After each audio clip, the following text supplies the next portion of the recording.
ก็ได้เปิดอะไรเลยนั่งก็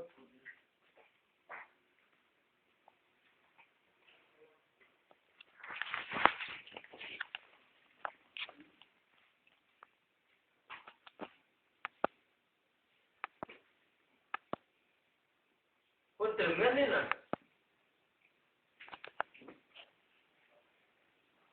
ทำไมเอาถอดพี่ปอไม่ใช่นั่งลงมาไม่คนตื่นเมื่อเดี๋ยวเข้ามาที่ปอกเข้ามารู้ว่าเราต้องให้ทหารตื่นเมื่อ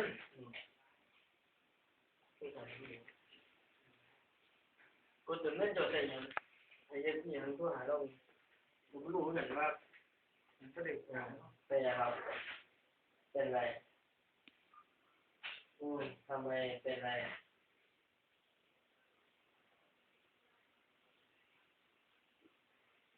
ฮะอะไรนะฮะ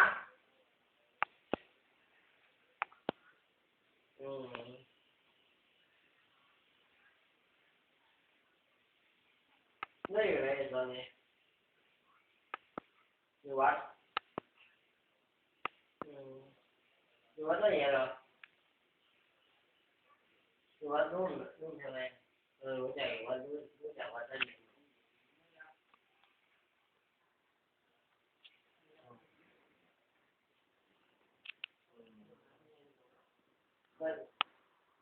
ฮะไม่รู้หรอ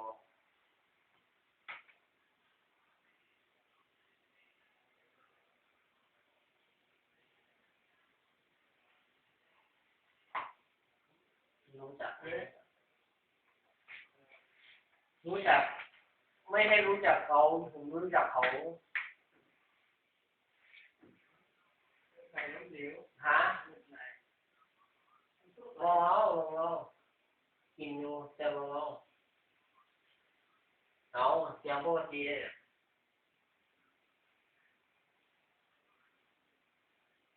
ฮะที่ว่าเป็นตำเสียงในบริษัทนี่อะไรต่อที่ว่าไม่ใช่ผมตัวนี้ที่ว่าผมหมดหัวเรื่องสิกระป๋าเรื่องพ่อสิกับบ่เลยนะผมว่าตรงไหนดีกว่าบัตรแล้วผมมีอยู่เนี่ยตรงที่ว่าที่ว่ารู้ว่าไม่กระทั่งป้าที่บอกว่าส่งเงินให้ผมมากนะที่บอกที่ว่ารู้ว่าเป็นตรงไหนมือหนึ่งบอกว่าได้อันนี้ป้าให้ค่าขนมเยอะเหมือนกันคนมาที่แล้ววันนี้เวลาเขาติดกับบ้านเขาโมมีอย่างของไปฝากเลยบอกคนเดียวแล้วผมปวดหัวอะไรเราไปคุณเรื่องอย่างเงี้ย2 เดือนไหนเรื่องแปดผมไม่นับนะแต่ตอนนี้ผมมีอยู่แค่30,000ที่เขา3 ทุ่มผมมีอยู่30,000แต่ว่าผมต้องใช้เพื่อว่าที่บอกผมจะว่าวันบ้านน้องหน่อย30,000ว่ามันต้องซื้อท้องกับบาทว่าแต่ท้องมันแพงไงอะไรอย่างเงี้ยผมบอกว่าผมตั้งใจไว้ว่าผมซื้อที่30,000นะอะไรอย่างเงี้ยมึงว่าเต็มเท่าไหร่มึงพูดนะอะไรอย่างเงี้ยแล้ววันนี้คือเรื่องผมบอกว่าผมเก็บกับบาทผมอยู่นี่ก็เก็บเท่าไหร่ที่กองเท่าไหร่